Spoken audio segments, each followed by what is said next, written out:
हमारे चैनल में खुश आमदीद। चलिए शुरू करते हैं आज की कहानी।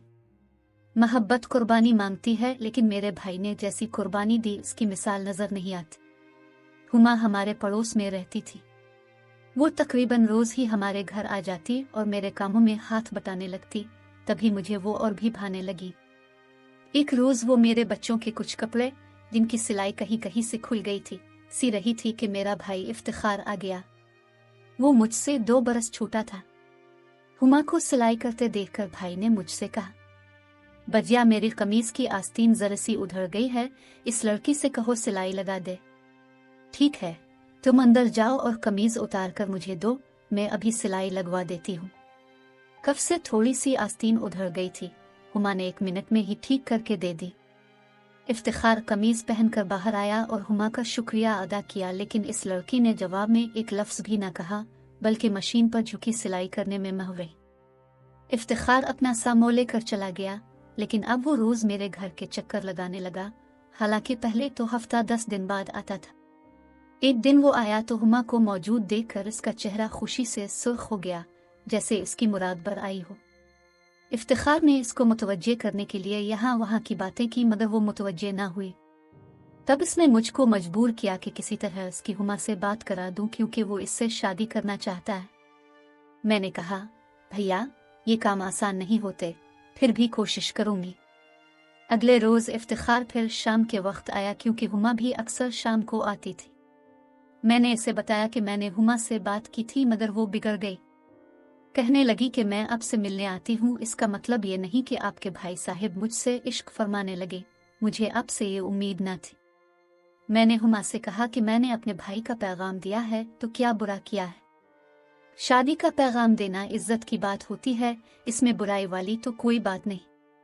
उसने कहा कि यह बुराई वाली बात नहीं, लेकिन शादी का पैगाम लड़की को नहीं, इसके वालिदैन को दिया जाता है। हुमा का मूड ऑफ देखकर मैंने भाई को समझाया कि तुम इस लड़की का ख्याल छोड़ दो, लेकिन इफ्तिखार ने मेरे समझाने का कोई असर नहीं लिया, बल्कि एक पर्चे पर यह लिखकर उसे दे दिया कि तुम अपने हाथ से हाँ ना लिख कर जवाब दे दो। अगर तुमने ऐसा ना किया तो मैं हर आध घंटे में तुमको एक पर्चा लिख कर जवाब मांगता रहूंगा, यहाँ तक कि तुम तन आकर कोई तो जवाब दोगी। तब मैं अपने दिल को समझा लूंगा और फिर कभी तुमको तंग करूंगा ना, तुम्हारे सामने आऊंगा।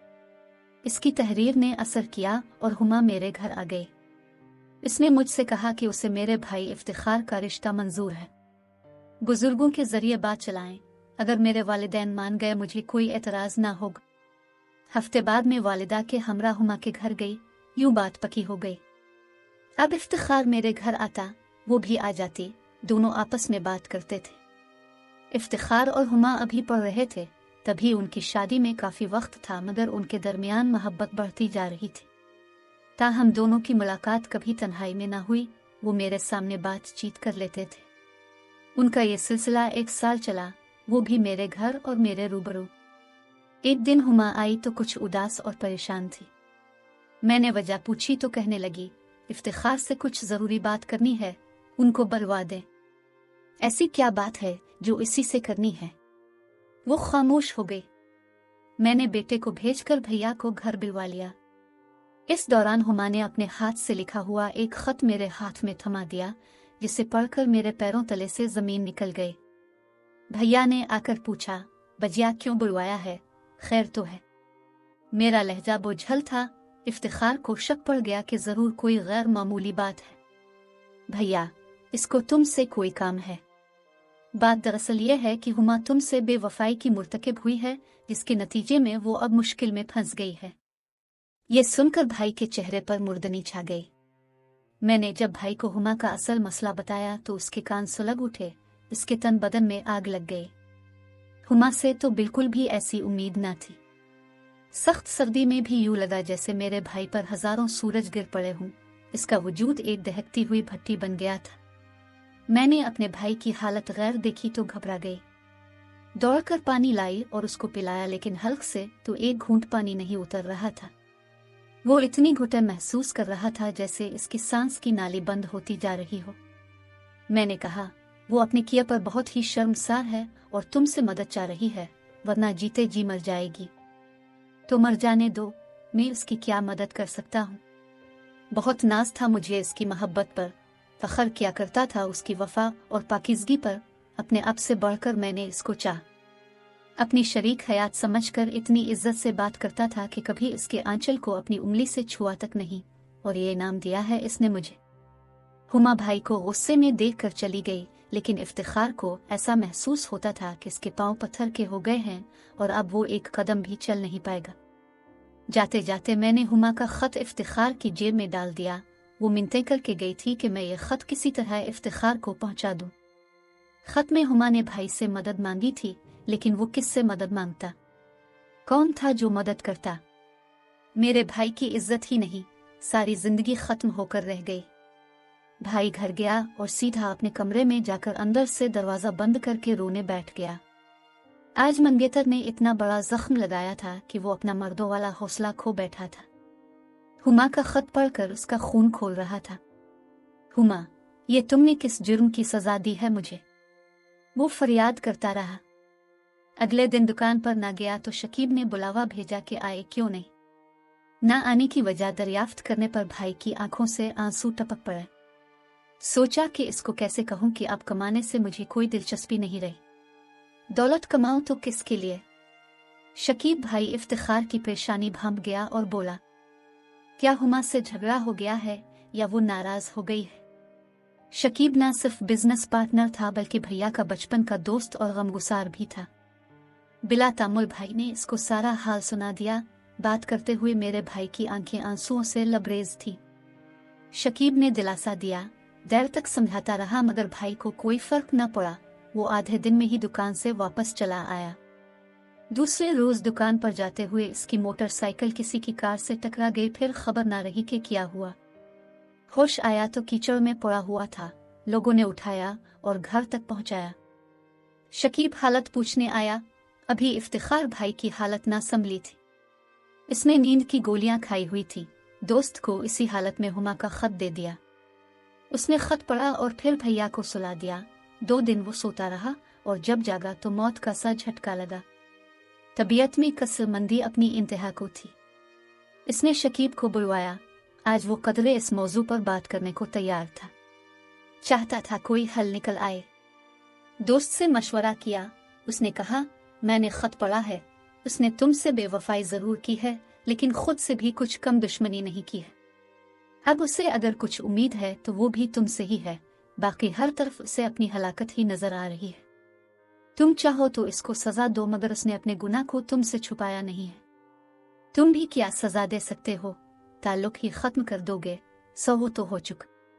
मेरे नजदीक अब उसे मुसीबत में फंसा हुआ एक इंसान जानकर उसकी मदद कर दो तो बेहतर है।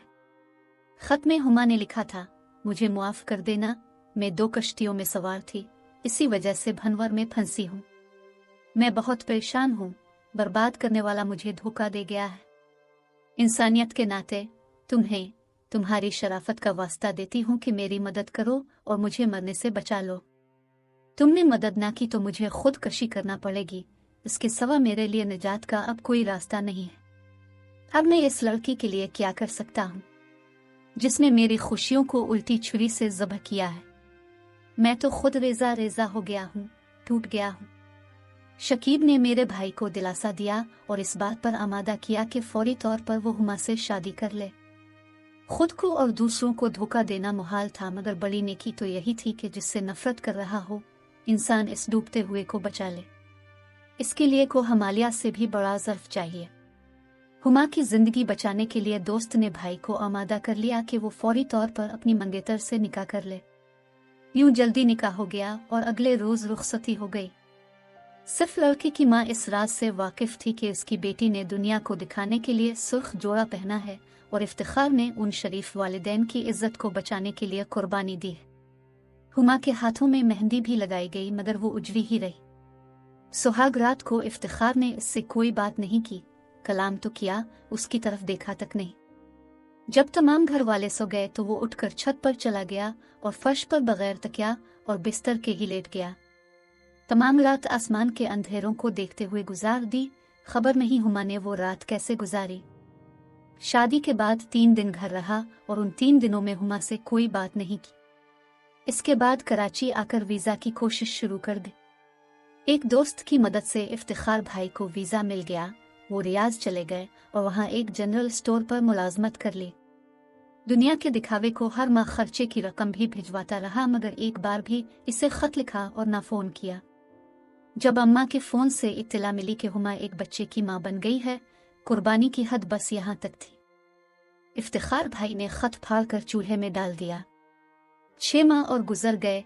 भाई ने बच्चे की सूरत ना देखी और फिर बहुत सोच समझकर हुमा को तलाक इरसाल कर दी।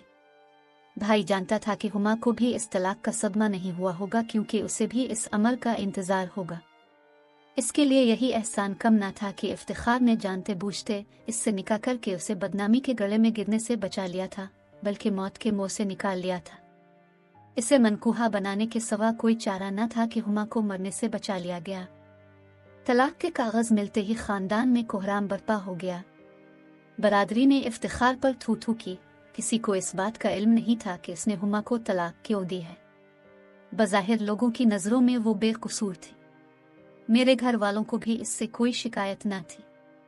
अगर लोगों को शिकायत थी तो भाई से कि 3 दिन की दुल्हन को छोड़कर चला गया था और फिर साल भर बाद खुद आने की बजाय तलाक के कागजात भेज दिए। हुमा को तो ऐसी चुप लगी कि वो अपनी बर्बादी पर आंसू तक नहीं बहाती थी।